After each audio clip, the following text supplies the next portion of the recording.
Indian മുസൽമാന്റെ അഭിമാന തേജപുഞ്ചമായ സുൽത്താനുൽ ഉലമ, ഇന്ത്യയിലെ മുസ്ലിമീങ്ങളുടെ ഗ്രാൻഡ് മുഫ്തി എന്ന പ്രത്യേകമായ പദവിയിലും എത്തി നിൽക്കുന്നു. അല്ലാഹു തആല ഇനിയും വളർത്തട്ടെ, അല്ലാഹു റാഹത്താക്കട്ടെ. നമുക്കെന്നെ തിരിഞ്ഞില്ല എന്താ ഈ സംഗതി, ഗ്രാൻഡ് മുഫ്തി എന്ന് പറഞ്ഞാല് എന്താ ഈ സംഗതി, ഗ്രാൻഡ് മുഫ്തി എന്നെല്ലാം പറഞ്ഞ അങ്ങനെ ഉണ്ടോ? അത്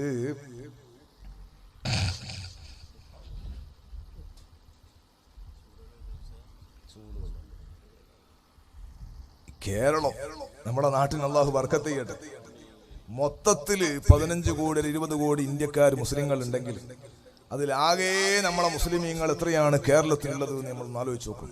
കണക്കെടുപ്പ് ഞാൻ എന്റെ വകയിൽ പറയല്ല, ആകെ കേരളത്തില് മനുഷ്യന്മാരെന്നെ കുറച്ചേ ഉള്ളൂ.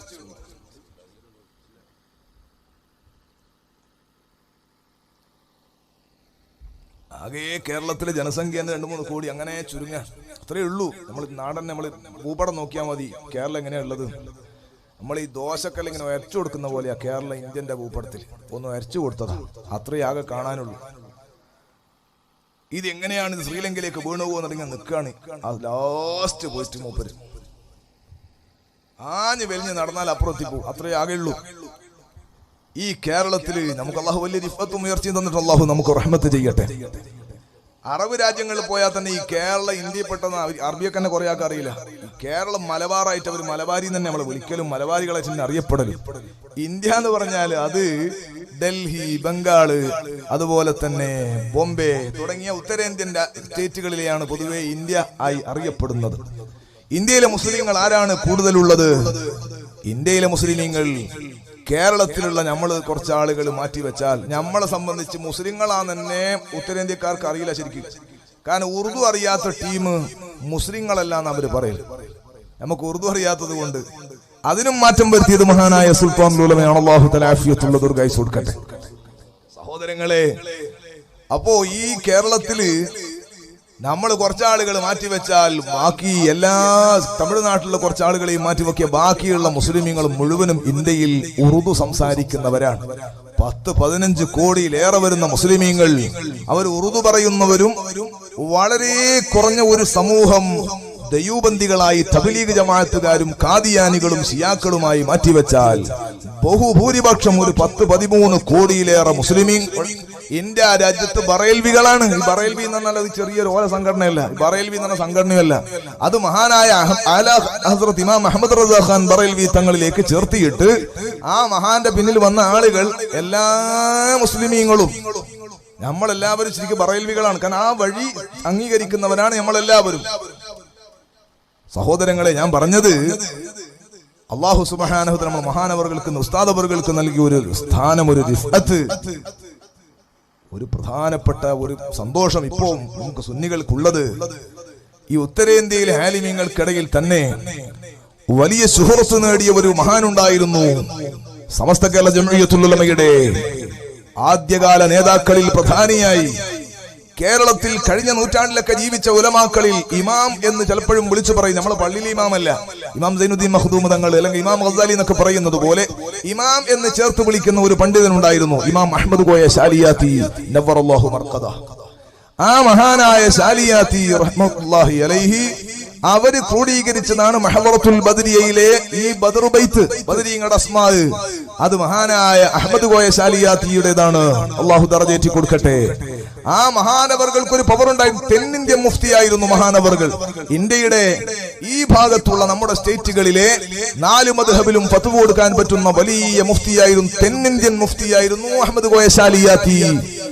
ആ മഹാനവറുകൾക്ക് ശേഷം സഹോദരങ്ങളെ, ഈ ആലാ ഹസ്രത്ത് എന്ന് പറയുന്ന ബറേൽവി എന്ന് പറയുന്ന ഒരു മഹാനുണ്ടല്ലോ, ആലാ ഹസ്രത്ത് ഇമാം അഹ്മദ് റസാ ഖാൻ. ആരാണ് മഹാനവറുകൾ? ആയിരക്കണക്കിന് ഗ്രന്ഥങ്ങൾ രചിച്ച മഹാൻ. ചെറിയ കാലത്ത് ജീവിച്ചിട്ട് ആയിരക്കണക്കിന് ഗ്രന്ഥങ്ങൾ രചിച്ച, 8 ദിവസം ഹറമിൽ താമസിച്ചിട്ട് 8 കിതാബ് എഴുതിയ മഹാൻ. എല്ലാ വിഷയങ്ങളെ സംബന്ധിച്ചും അവഗാഹമുള്ള പ്രഗത്ഭനായ നൂറ്റാണ്ടിന്റെ മുജദ്ദിദായി മഹാന്മാരെണ്ണുന്ന മഹാനായ അഹ്മദ് റസാ ഖാൻ.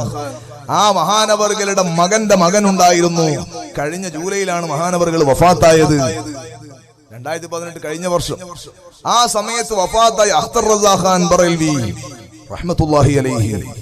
ആ മഹാനവറുകൾ വഫാത്താകുമ്പോ നിങ്ങൾ യൂട്യൂബിൽ അടിച്ചു നോക്കണം, ഗൂഗിളിൽ അടിച്ചു നോക്കണം. ഇതൊന്നും വേറെ ആരോടും പറയേണ്ടതില്ല. ഞാൻ പറയുന്നത് നമുക്കൊരു തുമനത്തിനോട് ഞാൻ പറയാം, നമ്മുടെ സന്തോഷത്തിന്. ഗൂഗിളിൽ അഖ്തർ റസാ ഖാൻ എന്ന് അടിച്ചു നോക്കിയാല് മഹാനവറുകളുടെ വഫാത്തിന്റെ സമയത്ത് ജനാദ സംസ്കരണത്തിൽ പങ്കെടുത്ത 50 ലക്ഷം അല്ലെങ്കിൽ 1 കോടിയോളം വരുന്ന ഇന്ത്യ കണ്ട ഏറ്റവും വലിയ ജനാവലി മഹാനവറുകളുടെ മയ്യിത്ത് സംസ്കാരത്തിന് പങ്കെടുത്തിട്ടുണ്ട്. ആ മഹാനായിരുന്നു ഏറ്റവും അവസാനം ഇന്ത്യയിലെ ഗ്രാൻഡ് മുഫ്തി. ഈ ബറേൽവികൾക്കിടയില് 10-15 കോടി മുസ്ലിമീങ്ങളുടെ ആത്മീയ അധ്യക്ഷനായിരുന്നു മഹാനവറുകൾ. മഹാനവറുകളുടെ വഫാത്തിന് ശേഷം അവർ കുലങ്കഷമായി ചിന്തിച്ചു, ഇനി ആരാണ് ആ വഴിയിലേക്ക് വരേണ്ടത് എന്ന് അവർ ആലോചിച്ചപ്പോ കേരളത്തിന് മുമ്പ് അങ്ങനത്തെ ഒരു സാധ്യത ഉണ്ടായില്ല. കാരണം അധികം ആളുകളും മലയാളം പറഞ്ഞാൽ അറബി അറിഞ്ഞൂടാ, അറബി പറഞ്ഞാൽ ഉറുദു അറിഞ്ഞൂടാ എന്നുള്ള കണ്ടീഷനാ. അബ്ദുള്ളന്റെ ശൈലിയിൽ പറഞ്ഞാൽ കാന്തപുരം ഉസ്താദിനെ സംബന്ധിച്ച് ഡൽഹിയിൽ പോയാൽ ഹിന്ദിയിലും ഉറുദുവിലും, അറബ് രാജ്യങ്ങളിൽ പോയാൽ അറബിയിലും, അമേരിക്കയിൽ പോയാൽ ഇംഗ്ലീഷിലും, എല്ലാ ഭാഷയിലും സംസാരിക്കുന്നത് കൊണ്ട് കാന്തപുരം വെട്ടിൽ വീണില്ല എന്ന് പറഞ്ഞില്ലേ?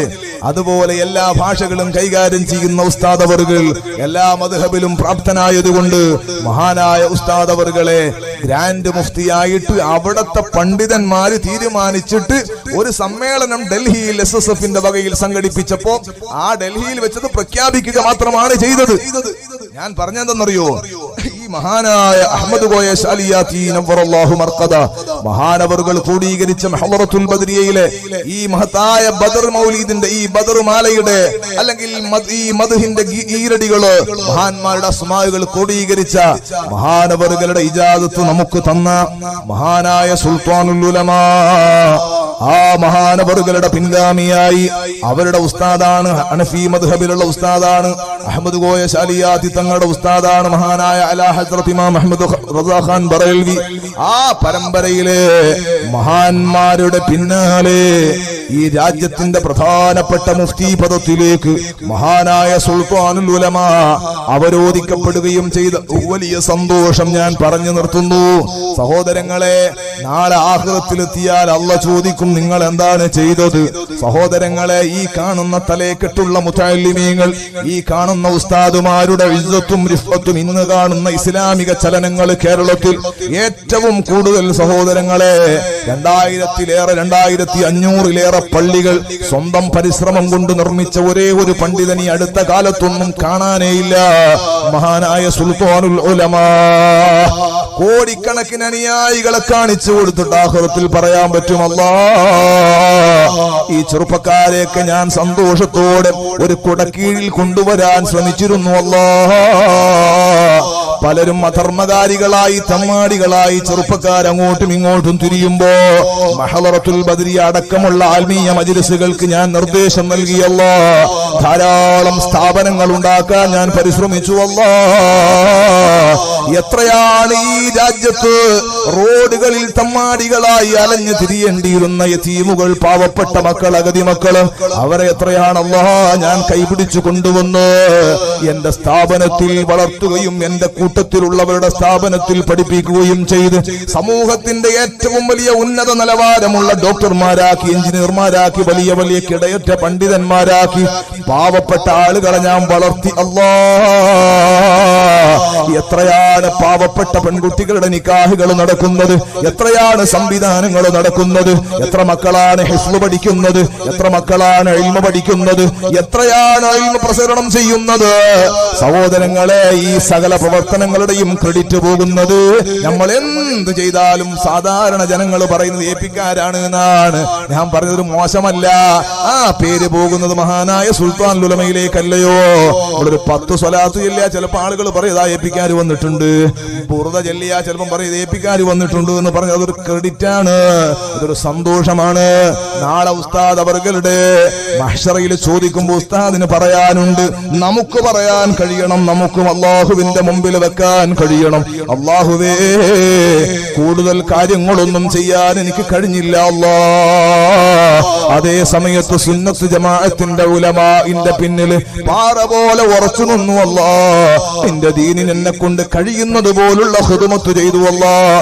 പല ചെറുപ്പക്കാരും അങ്ങോട്ടും ഇങ്ങോട്ടും തമ്മാടിയായി നടന്നപ്പോ ഞാൻ എന്റെ നാട്ടിലുള്ള ഉസ്താദുമാരുടെ പിന്നിൽ സുന്നത്ത് ജമാഅത്തിന്റെ സെന്ററുകളിൽ പോയി, അല്ലെങ്കിൽ സൗകര്യം ഒരുക്കപ്പെടുന്ന സുന്നത്ത് ജമാഅത്തിന്റെ കൂട്ടുകാരന്റെ വീട്ടിൽ പോയി മഹദറത്തുൽ ബദരിയ ചൊല്ലി അല്ലാഹ്, നിന്റെ അസ്മാകൾ ചൊല്ലി അല്ലാഹ്. ഞങ്ങളെ പ്രിയപ്പെട്ട കൂട്ടുകാര് പലരും റിമോട്ട് കൺട്രോൾ എടുത്ത് ഇങ്ങനെ ചാനൽ മാറ്റിക്കൊണ്ടിരിക്കുമ്പോ ഞങ്ങളെ ഉസ്താദുമാര് ഞങ്ങളെ കയ്യിലെ തസ്ബീഹ് മാല തന്നു അല്ലാഹ്.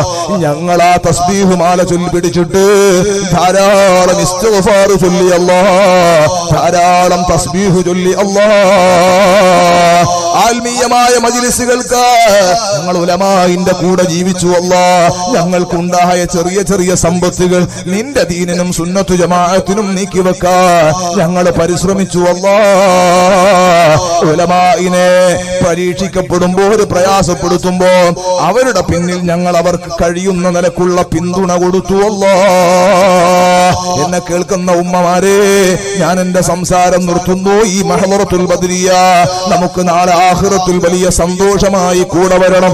വഖാലിതിസ് സുലഹാ നിൽതസ്സലാഹ ബിഹിം ലിഅന്നഹും ഫീ വുജൂഹിൽ അർളി യഖ്മാറു മാഉൽ കനീഫി ഇദാ മാ സാല മുഖ്തലിതാ ബിമാഇ നഹരിൻ ഫസാലത് മിൻഹു അഖ്ദാറു.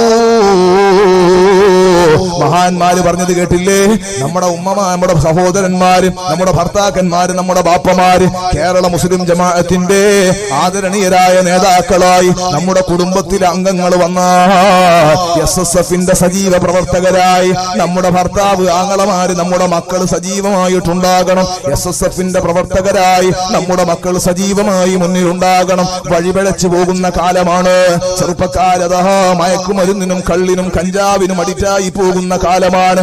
അവരെ കൈപിടിച്ച് നിയന്ത്രിക്കുന്ന സുന്നത്ത് ജമാഅത്തിന്റെ നല്ല ചുറുചുറുക്കുള്ള ഉലമാഇന്റെ കൂടെ, സജീവമായ ഇഖ്ലാസുള്ള പ്രവർത്തകന്മാരുടെ കൂടെ നമ്മുടെ മക്കളെ നമ്മൾ പറഞ്ഞു വിടണം. നല്ലവരുടെ കൂടെ കൂടിയാൽ അവർക്ക് മുഖേന